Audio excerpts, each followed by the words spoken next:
Muy bien, bienvenidos a esta nueva clase, un placer compartir nuevamente con ustedes. Quiero iniciar con esta imagen, con esta frase de este señor Michael Porter que les decía en anteriores clases, un autor que admiro, una persona muy representativa en temas de eh, estrategia y competitividad. Y miren lo que dice, ¿no? La estrategia competitiva consiste en ser diferentes. Significa la selección deliberada de un conjunto de actividades distintas para entregar una mezcla única de valor. Y a ello le añadiría una pregunta clave, que es esta. ¿Cuál será tu estrategia para este nuevo tiempo? ¿Cuál será tu elemento diferenciador?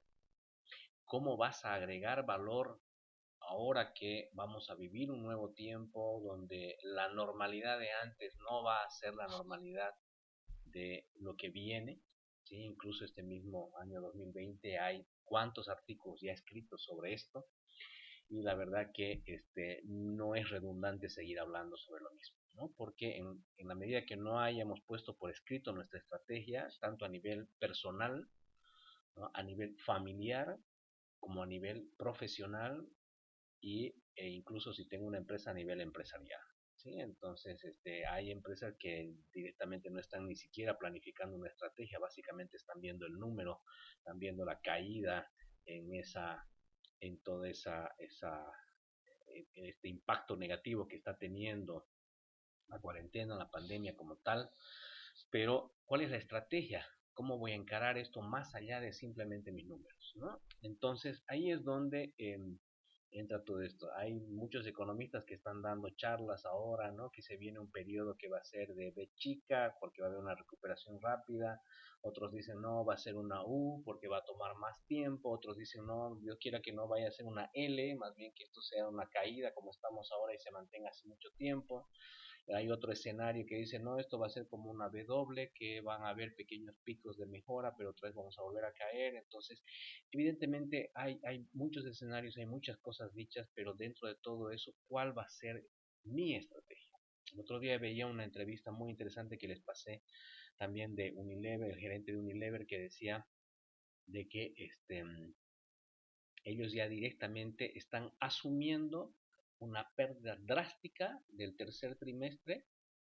segundo trimestre, perdón, y tercer y cuarto trimestre del 2020 están asumiendo como una pérdida moderada.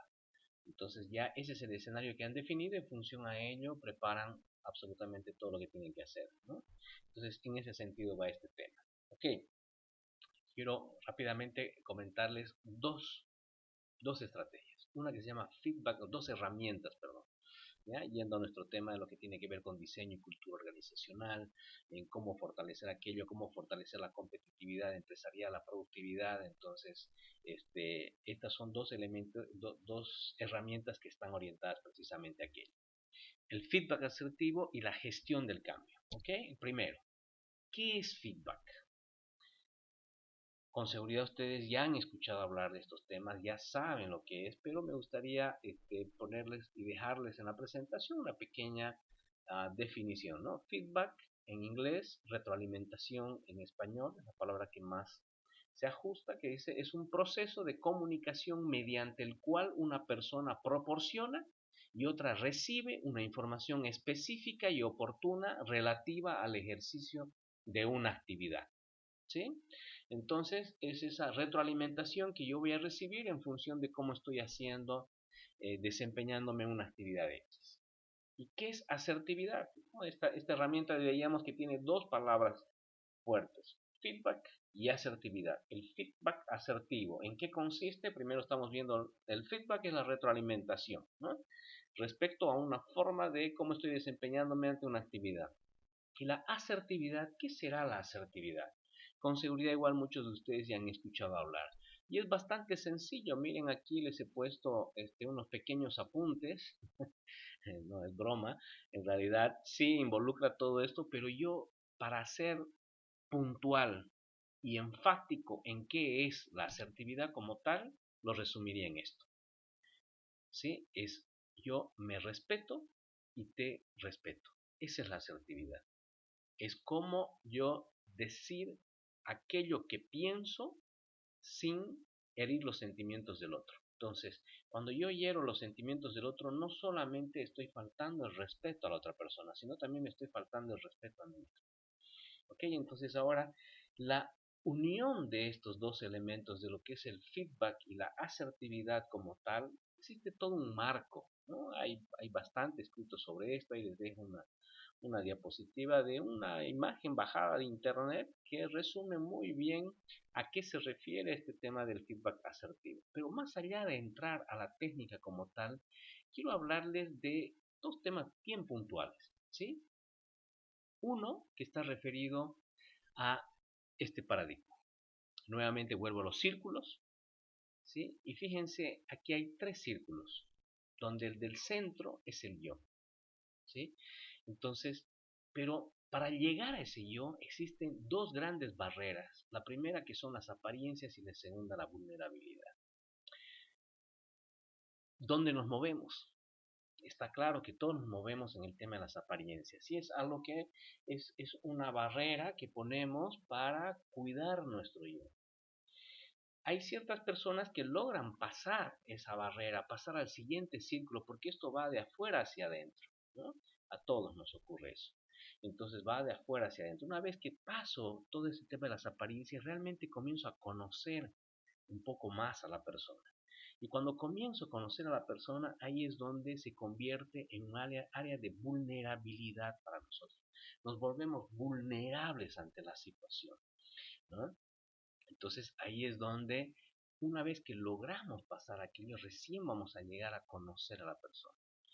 Y les traje aquí un extracto de un artículo, me gusta mucho también Germán Retana. Ustedes se pueden suscribir de manera gratuita a su columna semanal. Y una de sus columnas, que se llamaba de la vulnerabilidad a la fortaleza, miren lo que dice. Dice, mientras más se confía en otros, más vulnerable se es.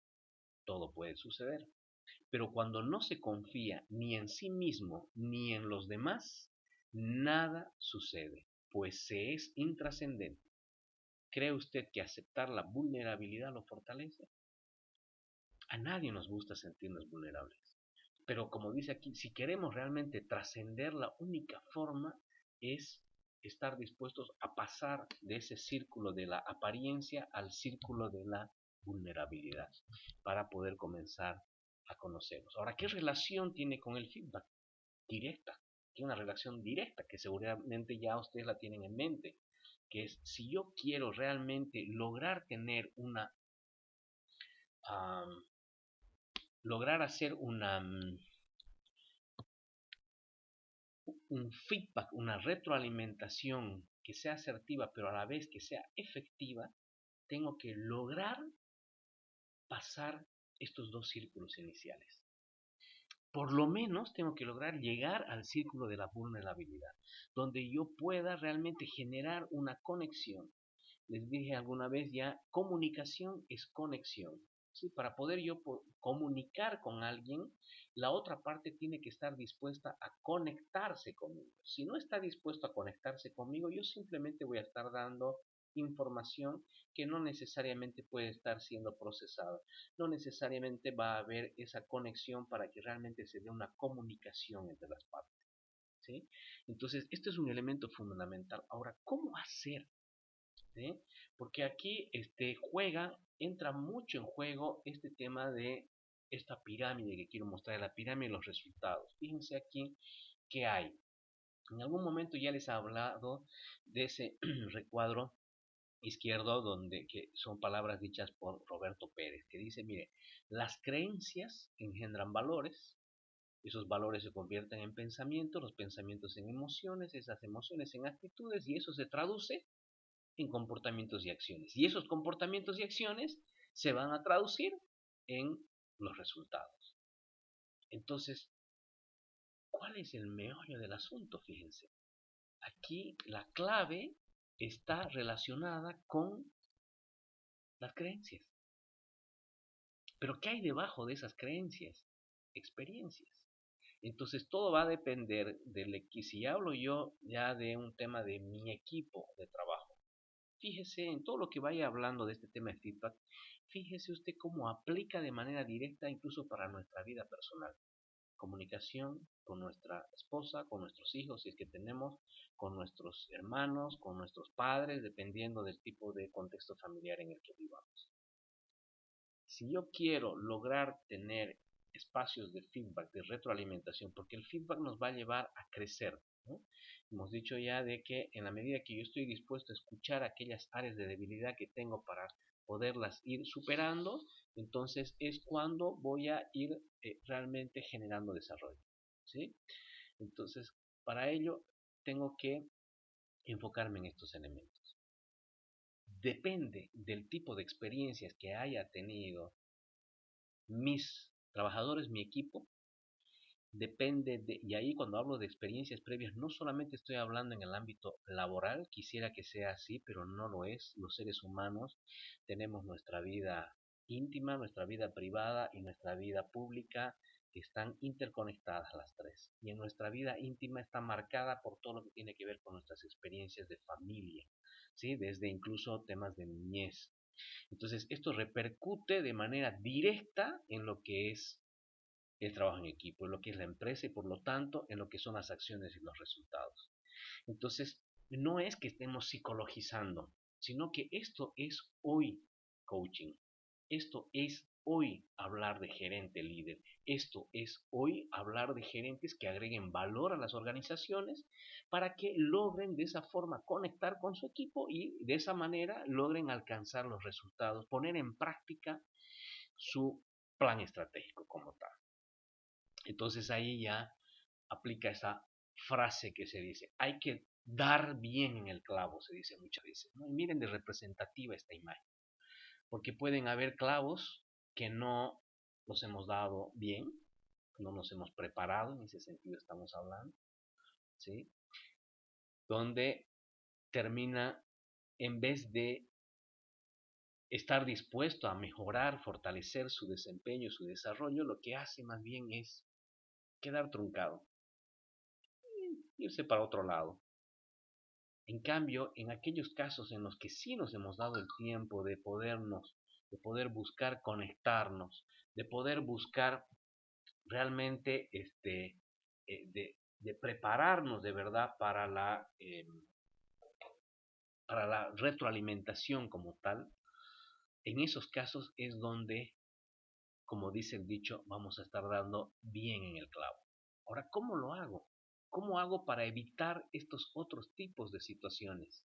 Estos otros tipos de clavos, estos caídos en el campo de batalla, como se dice también vulgarmente. Y ahí quiero hablarles de algo, de otra herramienta fundamental. La primera, entonces, habíamos hablado de los tres círculos, ¿no?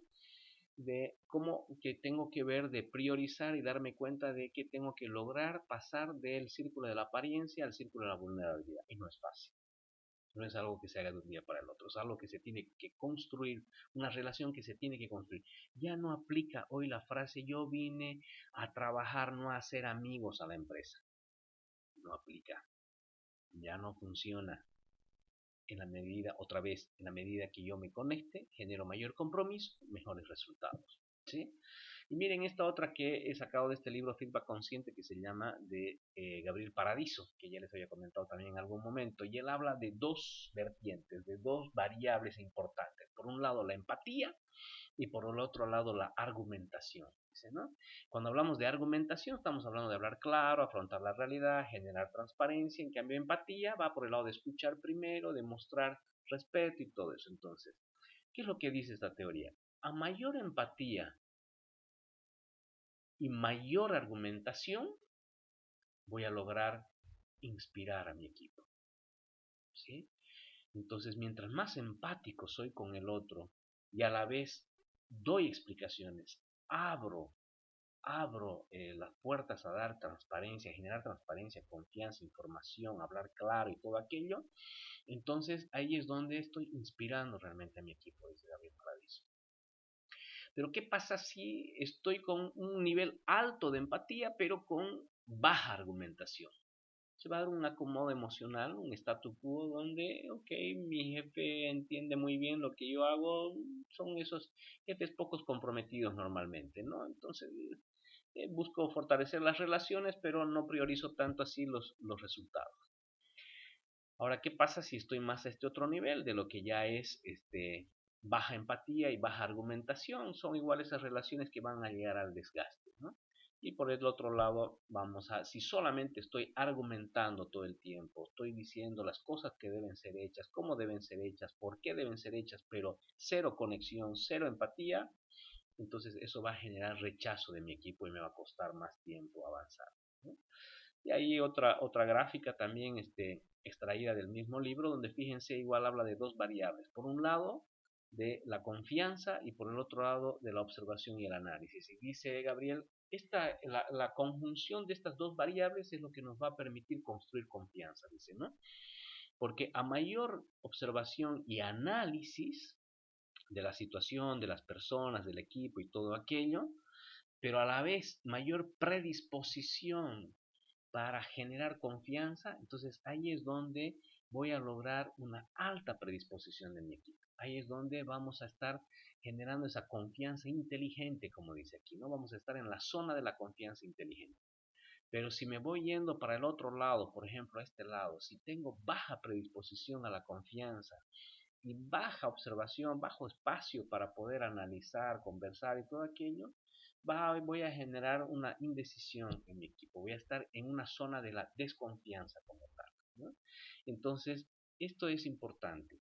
¿Cómo lograr equilibrar otra vez estas dos variables entre mi predisposición a la confianza, mi predisposición a hablar, a comunicarme con el otro, a darle esa oportunidad para construir confianza?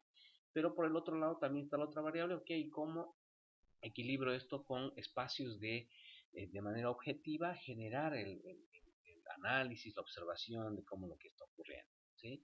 Para generar estos espacios de confianza, construir esta zona de confianza. Pero aquí quiero resaltar algo que es, ojo, cuidado con lo que se llama el exceso de confianza.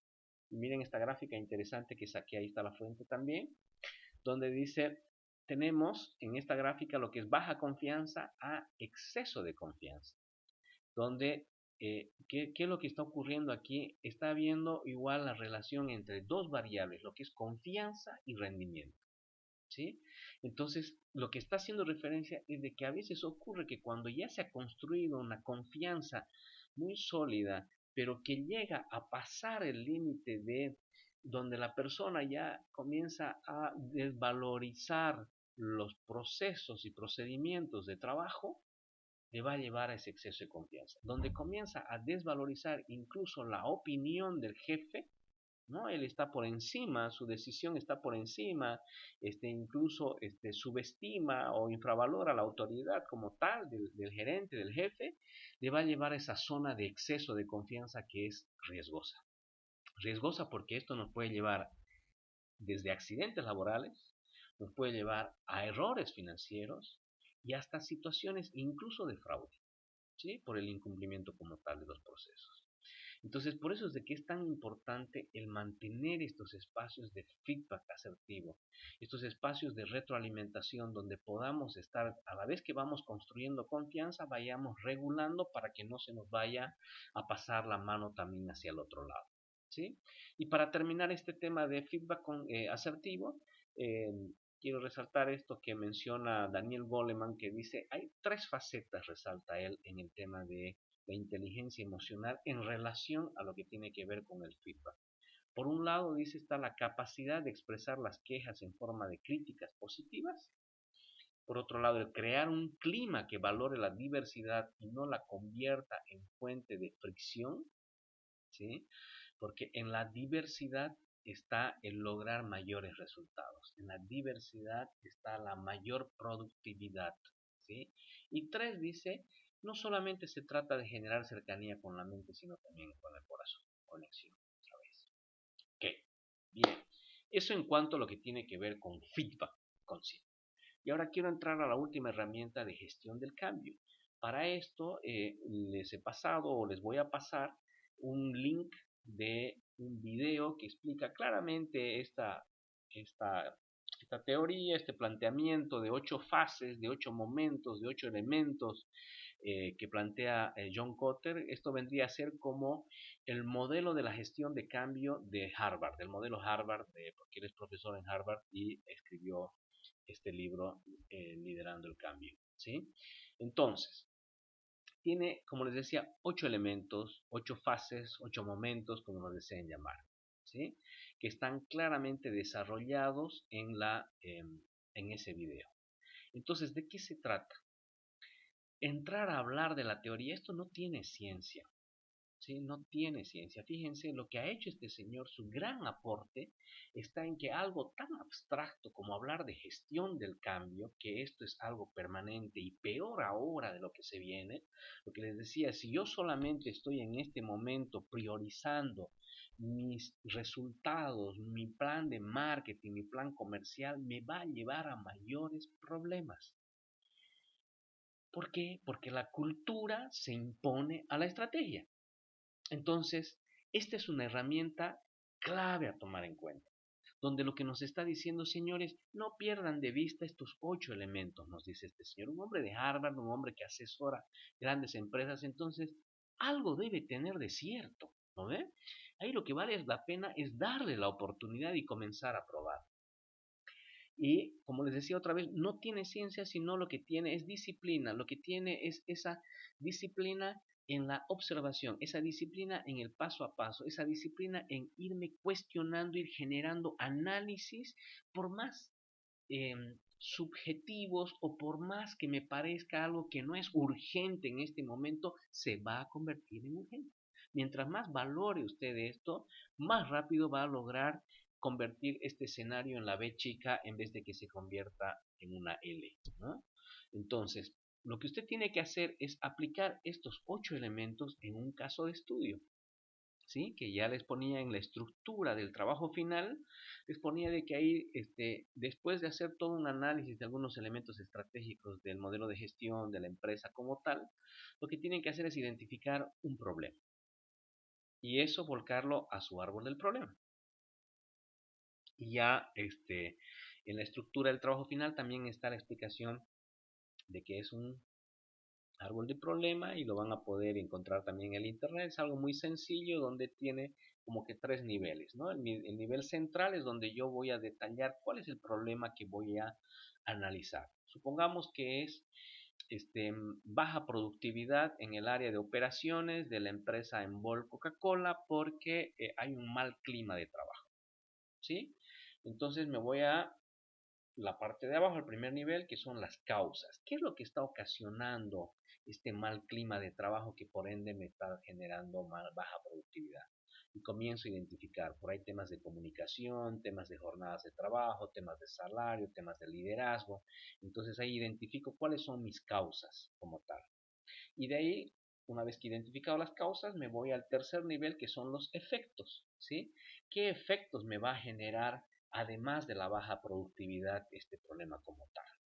Entonces, una vez que he analizado y desglosado mi problema, esto pocas lo hacen igual. Dicen, aquí está el problema y hay que resolverlo, pero me estoy dando el tiempo para analizarlo, para ver realmente qué es lo que está ocurriendo, qué es lo que está ocasionando y hacia dónde va a llevar. Y en función a ello, recién comienzo a, a hablar de cada una de estas fases, ¿sí? Entonces, lo que yo he hecho ha sido establecerles los 8 elementos de Kotter en base a preguntas. ¿Significa que yo debería responderlas cada pregunta y con eso va a estar mi trabajo hecho? Sí y no.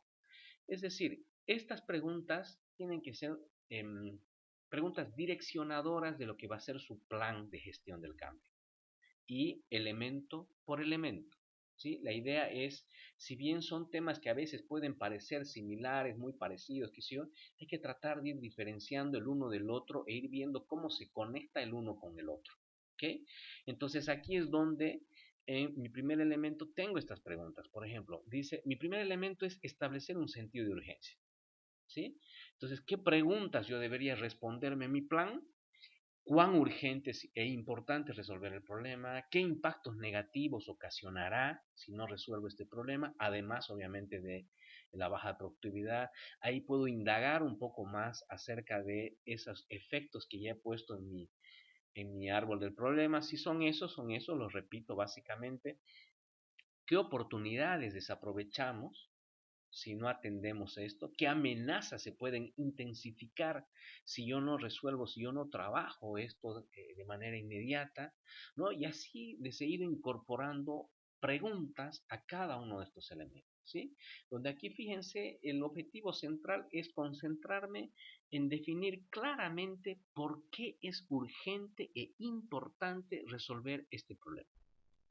¿Por qué? Eso debería quedar claramente respondido, ¿sí? Y no solamente en términos de desmotivación, sino como dice la última pregunta, en términos de productividad, de calidad, de resultados y de números como tal, ¿sí? Tengo que tratar de operacionalizar, de cuantificar lo máximo posible esto para que yo pueda hablar en el lenguaje de la alta dirección. ¿Cuál es el lenguaje de la alta dirección? Tiempo y dinero, ¿sí?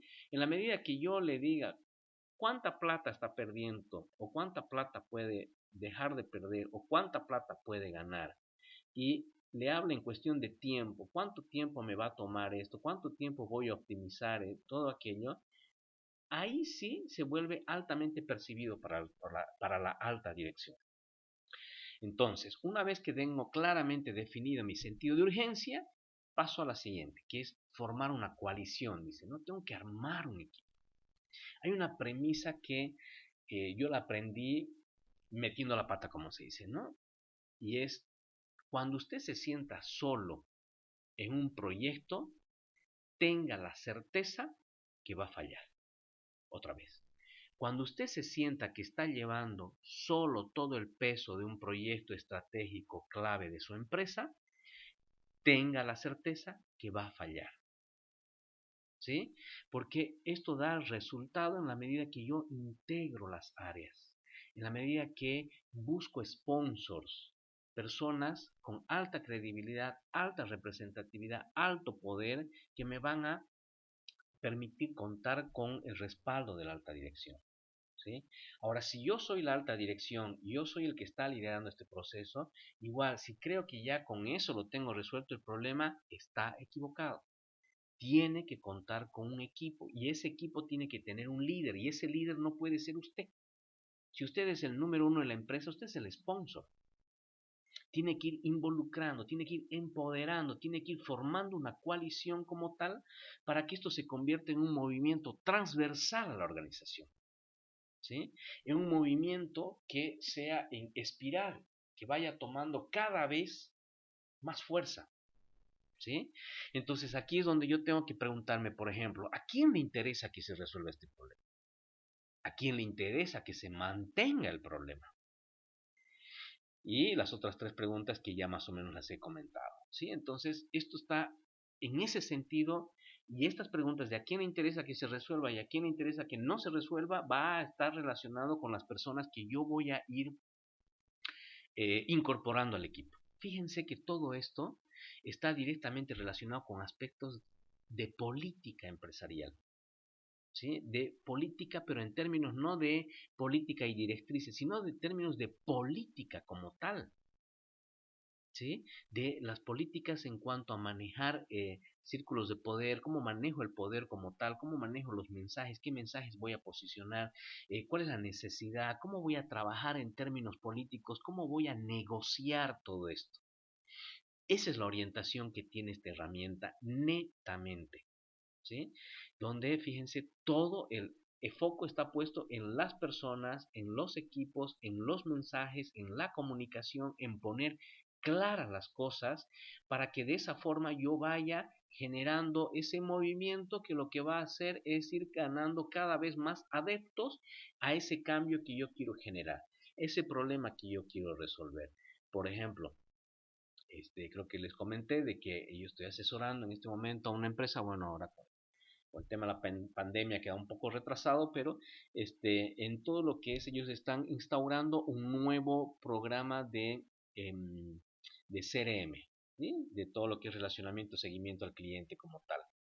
Y ahí, y eso me llamaron justamente para poder ver de administrar el cambio como tal. Y sumado a eso, también están cambiando, están migrando hacia un nuevo ERP, ¿no? Les va a manejar toda la parte contable, financiera, incluso la planilla de sueldos y salarios. Entonces, temas de almacenes. La suma de estos dos elementos les va a generar un gran choque cultural. Y eso es lo que hay que minimizar. Entonces ahí es donde yo tengo que identificar qué problemas posiblemente vayan a haber y aquí es el mismo presidente de la compañía el que está respaldando este proceso. Pero si él se siente con todo el poder, si él no identifica la diferencia entre el sponsor, el líder y los integrantes del equipo, fracasa. Fracasa este proceso. Fracasa no necesariamente porque no se vaya a poder poner en práctica.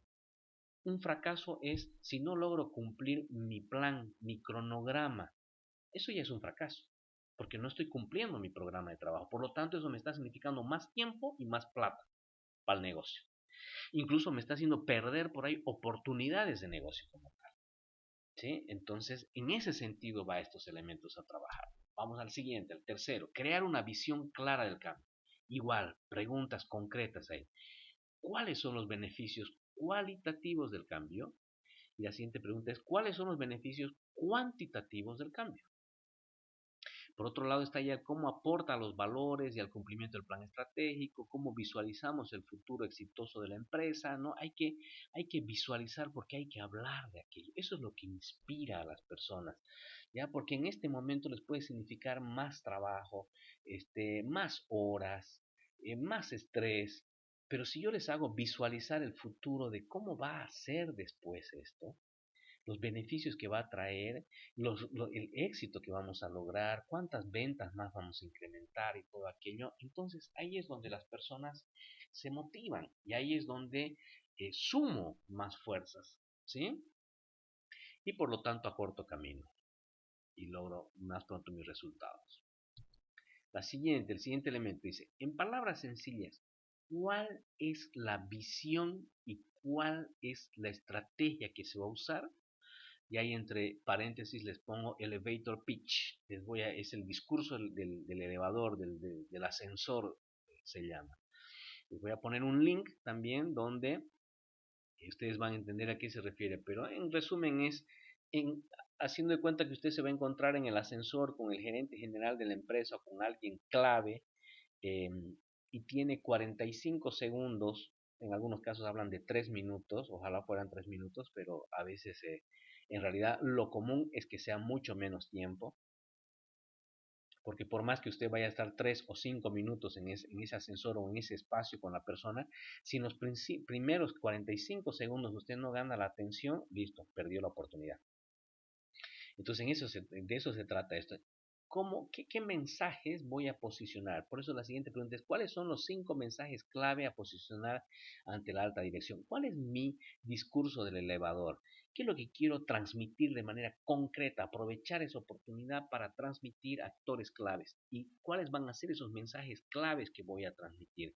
Relacionados con lo que es esa visión, con lo que son esos beneficios. De ahí, de todo lo que ya he estado analizando previamente, es lo que yo voy a poder elaborar no 10, 15, 20, 5. Inicialmente 5 mensajes claves que queremos posicionar. Y esos 5 mensajes deberían estar en todos los discursos de la alta dirección. Esos 5 mensajes deberían estar en cada uno de incluso en la intranet, en todos los elementos de comunicación que se utilicen.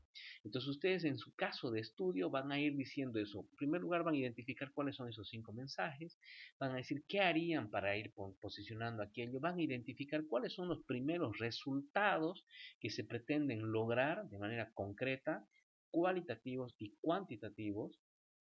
¿Cuáles son los 3 primeros pasos que se deben dar? 3 nada más, ¿ya? Primero va a priorizar 3 primeros pasos que se quieren dar.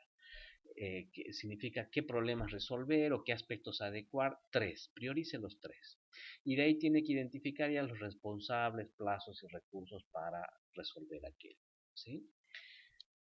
Esto es como ir construyendo una escalera donde a veces queremos saltar al 10.º escalón sin haber construido los primeros escalones. Entonces, por eso es de que estamos yendo en este paso a paso que muy pocas personas, incluso altos ejecutivos, tienen esa paciencia de hacerlo y por lo tanto les toma más tiempo y dinero, como decía. Luego dice eliminar obstáculos. Entonces ahí tengo que comenzar otra vez a hablar sobre qué actores de oposición tengo hoy ya a esta altura del proceso. ¿Por qué?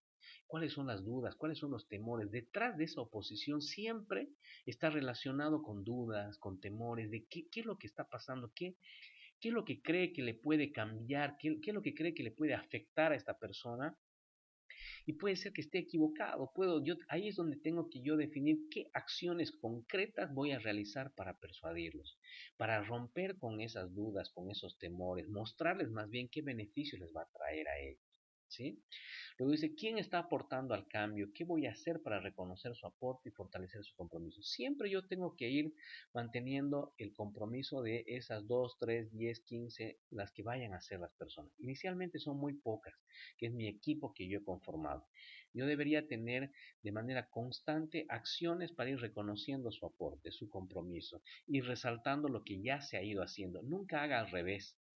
No comience haciendo grandes lanzamientos de un cambio que se va a dar, si peor todavía si no ha preparado todo el terreno de los pasos que vienen más adelante que vamos a ver, de esa pirámide que hemos hablado en algún momento, donde la base son nuestros procesos, procedimientos, prácticas de gestión. Si yo no he trabajado todo esto y ya estoy hablando de un mejor clima, mejores resultados y todo eso, va a fracasar mi proceso y además voy a haber subido mucho la expectativa de mis trabajadores y al ver de que esto quedó simplemente en discurso porque todo lo demás cuando vuelven a su fuente de trabajo sigue siendo la misma, entonces esto cae y después nos cuesta más. ¿Sí? Entonces, por eso es de que aquí es ir hablando de los pequeños logros que he conseguido, pero para eso tengo que primero identificar claramente quiénes son los que están siendo parte ya de todo este proceso de transformación, de este proceso de cambio que sé que es una frase desgastada, pero que aplica mucho en todo lo que es la gestión del cambio como tal. ¿Sí? Triunfos a corto plazo, otra vez, se resalta aquí de manera específica en todo un paso, nuevamente lo que les decía hace un momento, ¿no? Identificar concretamente cuáles son los 3 primeros logros que se deberían alcanzar, ¿no? Cuando usted está poniendo esto en práctica en la vida real, obviamente va a hablar de los 3 primeros logros que ya ha alcanzado, pero idealmente usted debería visualizarlos con anticipación, ¿sí?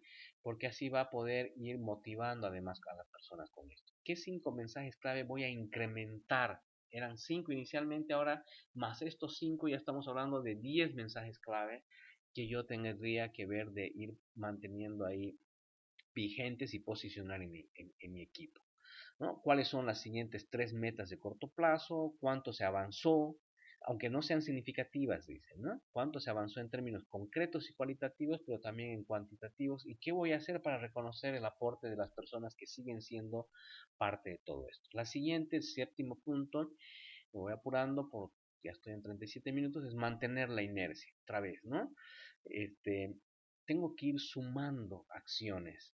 Esto es, como decíamos, un movimiento en espiral que tiene que ir tomando fuerza. Tengo que ir viendo cómo voy a ir incorporando más personas, cómo voy a poder ir involucrando más a la alta dirección, más a los otros gerentes de otras áreas, más personas a todo esto, para que se pueda mantener la inercia. ¿Cuáles son los siguientes proyectos, acciones que se van a ir dando? Y la última pregunta dice, ¿tengo mis procesos mapeados, escritos y actualizados? Decíamos, esto es la base, porque si no va a quedar en el discurso. Entonces yo tengo aquí que dedicarle sí o sí ese tiempo a ver cuánto de mis procesos están mapeados, están escritos y están actualizados, para que ya pueda todo esto calzar y cerrar en lo que es lograr institucionalizar mi cambio, ¿no? Entonces, ¿qué acciones voy a realizar para seguir reforzando a los que son parte del cambio? ¿Cómo voy a reconocer a los que se hicieron, a los que iniciaron como los fundadores del proceso? Esto es igual, otra vez, si yo tengo que mantener el compromiso de mi gente, tengo que mantener el reconocimiento de ellos de manera permanente, ¿sí? Tengo identificados mis procesos que funcionan y aquellos que pueden ser mejorados. ¿Qué prácticas de desarrollo organizacional, comportamiento organizacional y clima voy a reforzar o implementar? Durante todo este módulo hemos estado hablando de desarrollo organizacional, de cultura organizacional, de comportamiento organizacional, de clima organizacional, de filosofía organizacional. Ahora se trata de ver de manera concreta qué voy a poner en práctica, qué voy a reforzar para que pueda aportarme a resolver este problema que he identificado, a mejorar esto que estoy queriendo hacer. Tengo identificado el mapa de recorrido del empleado, también ya lo hemos hablado. Estoy midiendo su satisfacción, tengo planes de mejora en cada una de esas partes en las que no estoy logrando que mis empleados, mis colaboradores tengan una adecuada experiencia como tal. Existe un plan a seguir, ya sea estratégico, operativo, comercial, no importa. Tiene que tener un plan. Idealmente que sea estratégico. Pero si no hay, decíamos, ese grado de madurez todavía en el sistema de gestión y todo, tiene que tener un plan. Con mayor razón ahora. Y no puede ser un plan solamente de vender más, de cómo voy a superar esta caída de mis ventas, cómo voy a hacer para reponer. Todo eso es clave, es urgente. Pero si usted deja de lado lo importante que son las personas, otra vez va a fracasar. Fracaso significa retrasar mis resultados también. No significa simplemente irme al extremo de o quebrar o qué sé yo. Fracasar es incumplir los tiempos que yo estoy logrando visualizar en mis escenarios para reponerme a esta crisis. ¿Qué prácticas de gestión estoy llevando a cabo y cómo las voy a reforzar? Ya hemos hablado de las prácticas de gestión y de la relevancia que tienen. ¿Cuáles voy a reforzar? ¿Cómo voy a garantizar de que haya un seguimiento adecuado? ¿Sí? ¿Tengo indicadores clave de desempeño? ¿Estoy haciendo seguimiento? ¿Tengo esas instancias? ¿Sí? Entonces, de esto se trata, de que ustedes puedan incorporar a un caso de estudio cada una de estas fases, respondiendo estas preguntas, pero poniéndolas, hagan de cuenta que realmente lo van a poner en práctica y van a ver la utilidad que tiene más allá de un requisito académico. No piensen en el requisito académico, les está yendo muy bien a todos en el módulo. No tienen que pensar en la nota, piensen en cómo le saco provecho a este esfuerzo, a este tiempo que le voy a dedicar a ver si funciona o no esto, ¿sí? A darle la oportunidad a esta teoría de este señor de Harvard, ¿ok? Y para cerrar les dejo una imagen ahí que más o menos trata de reflejar cuando hablamos del equipo, ¿no? Los sponsors y cómo hacer para que esto vaya irradiando en toda la estructura. Fíjense, la idea es ir poniendo personas que después vayan a ir llevando toda esa participación, yo le llamo ir evangelizando a la organización con este nuevo mensaje, con este nuevo cambio que queremos lograr, con esta nueva visión que hemos establecido. ¿Sí? Fíjense cómo esto termina de ir cerrando todo lo que hemos hablado, tanto en cuanto a herramientas concretas para fortalecer la cultura organizacional, como la base que hemos hablado, que es toda la parte del plan estratégico, procesos, procedimientos, indicadores y todo aquello. Pero ¿cómo hago para toda esta información poderla plasmar en algo? Estos 8 elementos son claves. Mando un abrazo a cada uno. Muchas gracias. Tengan muy buenas noches.